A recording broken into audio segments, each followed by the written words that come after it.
The story was shared on BBC Radio in England years ago by a Jew. His name was Beryl Gartner. Beryl Gartner. Beryl Gartner had a unique story. I don't know if you know about the Kinder Transport. Kinder Transport was Great Britain opened up its borders to bring many children under Nazi-occupied countries to Britain as a safe haven. This started in 1938 after Kristallnacht. I'm sure you know what Kristallnacht is. But after Kristallnacht, they allowed children from Germany and other countries nearby, Vienna, Czechoslovakia, that were ruled by the Germans, Yamach Shemam. They allowed the children to come to Britain and they set them up in homes and orphanages. Over the next year, close to 10,000 Jewish children left these German countries and came to Britain. Many of them were the sole survivors of their families, and then the Second World War broke out. This is called the Kinder Transport, which means the transportation of the children from the Nazi-occupied countries to the United Kingdom, to England. Beryl Gartner was one of these kids who was separated from his parents. He was put in an orphanage and he did not stop crying. Day and night he was weeping. He missed his parents. They tried to calm him down. They tried to appease him. They tried to give him toys, to give him prizes, to get him excited this way, that way. Nothing helped. Nothing helped. The poor kid was devastated. He was only 11 years old. Imagine 11 years old, torn away from his father and mother. He never knew if he's ever going to see them again. And it was just, he was so sad. They could just not get him to calm down. He was just always sad and depressed and crying and sobbing. They felt bad for him. The people at the orphanage were good people. And there were other Jewish kids there, but nobody found a way to cause him serenity and relaxation and simcha. One day, the news came to the orphanage that King George VI is going to travel past their village. He liked to visit the different Kinder Transports, the different children that were saved, and he liked to visit his subjects in Britain. And he's going to come by, he's going to travel by the village, and obviously everybody will come out for this parade, for this procession, and salute the king, and cheer for the king, and sing for the king, and express appreciation to the king. King George VI was the King of England from 1936, which is 4 years before the Second World War, and 4 years, and he died in 1952.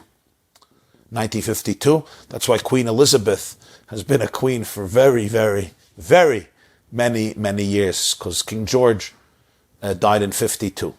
In any case, so when Beryl Gartner heard that the king is coming, he calmed down, he stopped crying. They were wondering why. He stopped crying. He had a little secret. Anyway, the great day came, and the royal carriage and the royal entourage began its procession through this village, through this town where the orphanage was.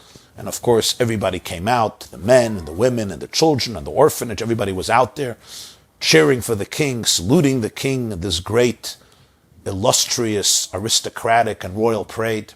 And there were barricades, as they do. The police put out barricades to be able to hold back the crowds as the royal carriage passed through the main road.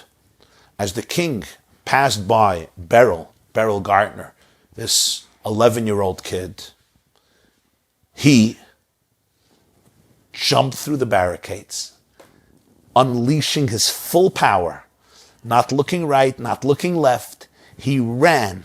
He didn't run. He flew like a rocket. He flew to the carriage. And tried leaping, jumping onto it where the king was sitting. Of course, the royal guards, the bodyguards of the king, saw this, and this could not be tolerated. Who knows what, even though he was a little kid, but who knows what he can do to the king? Who knows what's in his head? Does he want to hit the king? Does he want to push him? Does he want to kill him? So they grabbed him, and they held him tight. And he was screaming, "I want to see the king." And the king heard the commotion. So he turned to his bodyguard and he said, "What's going on there?" I said, "This kid broke through the barricades and he tried leaping up on your wagon, on your carriage, so we stopped him." The king said, "Let him come over." And he was granted permission to face King George VI. And the king said, "You wanted to see me, what's going on?" And instead of speaking, he burst out crying. And he said, I thank you for saving me from Germany, but I miss my parents, and I'm afraid that they're going to die. Please, can you bring my parents here to be with me? And the king looked at him with compassion and he said, I'd love to, but the war broke out. We are at war with Germany. I can't bring your parents here. And the boy looked at him and said, but you're the King of England. You can do anything. I'm sure that you could bring my parents here if you really want. And the king said, what are the names of your parents? And he gave the king the names of his parents. And he's told him where they live. And the king said, let me see what I can do. And the boy thanked him, and he went back to the orphanage, not knowing what to expect. A few months later, he was called in to the office of the head of the orphanage. He thought he was going to be reprimanded. He thought he would be punished very, very severely for what he did. You know, you don't do this. He broke all the rules. But they never punished him. But now he was called in. He thought, oh, yeah, what happens now? And the man told him that the king was very impressed and moved by your request, and he decided to send you a gift. He said, what's the gift? And the man opened the door, and his parents walked through the orphanage. King George VI managed to rescue them and get them out of Germany and bring them to Great Britain. Beryl was reunited with his mommy and his tati. And when I read the story, I thought to myself, you know, the Baal HaTanya, the Alter Rebbe, Rabbi Shneur Zalman of Liadi, teaches that the days and weeks before Rosh Hashanah, the king is not in the palace. Where's the king? He's in the fields. He's in the villages. He's in the farms. He goes out. He wants to visit his subjects. The Baal HaTanya writes there, it's like a king who comes out to the fields to hang out with the people, all smiles and joy and happiness and vulnerability. So the king is not in his palace. He's in the villages. He's in the towns. He's in the parks. I wanted to say the amusement parks, but they're all on lockdown. He's out there with the people. He's out there with the people. He wants to meet everybody. And at such a moment, we often stand there, but we stand behind barricades. We feel that we can't run. We can't break through. We feel barricades in our heart. I feel that my heart is blocked. I can't approach them. We're too distant. Or maybe the barricades come because of certain things I did or I said or I thought, and I'm so embarrassed and I feel that there's barricades. Or maybe the barricades come because of certain things that people told me or certain things that I have learned, and therefore I feel there's barricades. And I say to you, dearest Talmidos, special girls, children of Hashem, jump through the barricades. Don't stop. Jump through the barricades. Get on that wagon. The bodyguards may want to stop you, but the king wants you there. And ask him for whatever you want.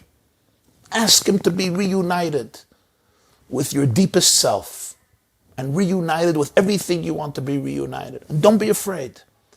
Just be there, be raw and be real and be vulnerable, heart to heart. Remember, Hashem's love to you is absolutely limitless. There's no boundaries. He wants to hear everything you have to say.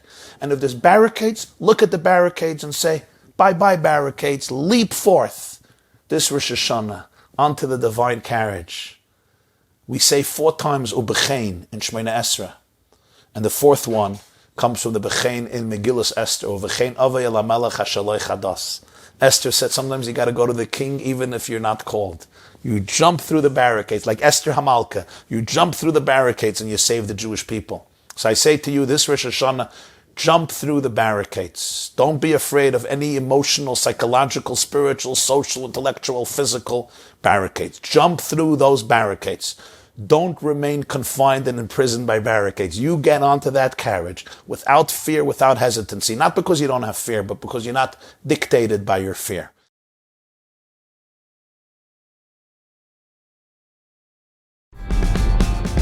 TheYeshiva.net